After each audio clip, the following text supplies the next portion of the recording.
WJTS News, I'm Charlotte Olson. Conservation officers with the Indiana Department of Natural Resources are looking into a Monday afternoon ATV accident that resulted in a Spencer County teen being life-flighted to an Evansville hospital. Conservation officers say at around 2 p.m. Central Standard Time yesterday, 15-year-old Tyler Like of Evanston was operating an ATV at his residence in rural Spencer County when officers say for an unknown reason he was ejected from the ATV and suffered a head injury.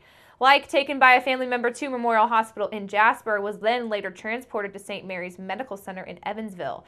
Authorities say Like was not wearing a helmet at the time of the accident. They also say that Like's injuries do not appear to be life-threatening and that the cause of the accident is still under investigation. Last night, the Jasper Utility Services Board gathered to discuss the cost effects on carrying out the possible demolition project on the now idle Jasper Power Plant, which is located along East 15th Street, are simply reverting from the idea towards other alternatives for usage of the building. Jasper Utilities Board member Wayne Sheeter recommended that the board collectively should reject all bids and to refrain from having an agency come in to tear down the more than 45-year-old structure. The bids came from various companies located in Chicago, Michigan, and Indiana. At an earlier meeting, the board had observed that the bids weren't what they had expected and would not achieve any revenue for the city. They also said that the return in the cost would be too high to carry out the demolition and salvation of the plant. The board unanimously decided on rejecting the bids.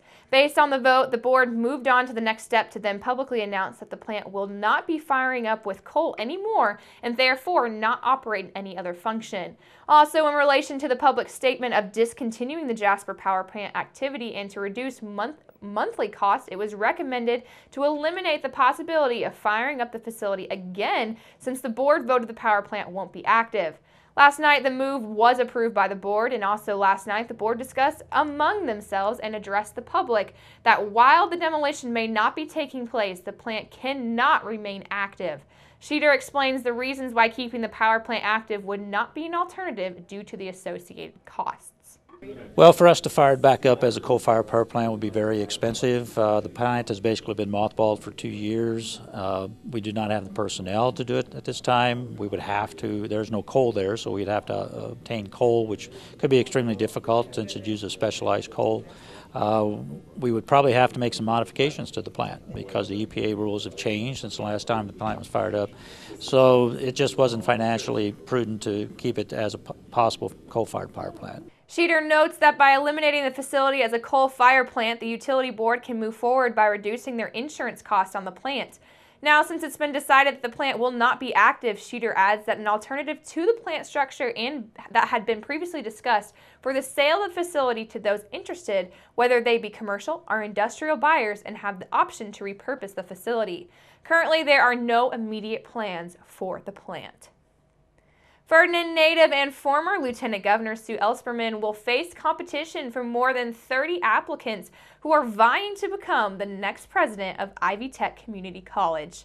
The college has declined to publicly disclose the candidates' names, but a trustee who's heading up the search committee said in a statement that the pool of applicants includes in- and out-of-state candidates who have a wide variety of backgrounds and leadership experiences.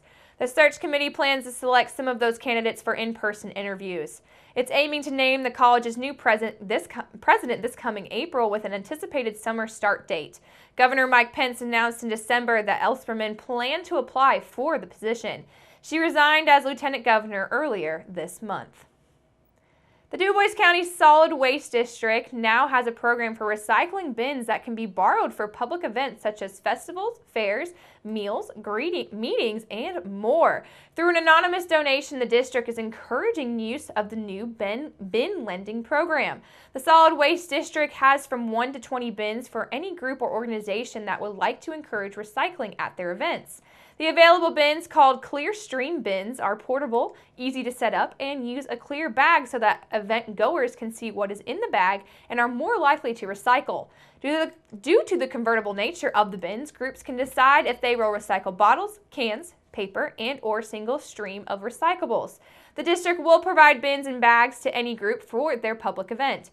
Groups will need to set the bins up, take care of their own recycling, and record how many bags of recycling was collected.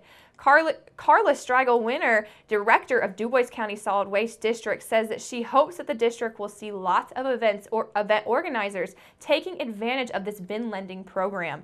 She says she's continually asked why events do not offer recycling and says it should help with that issue. To reserve bins or to find out more about this program, please call Carla at the district office at 812-482-7865.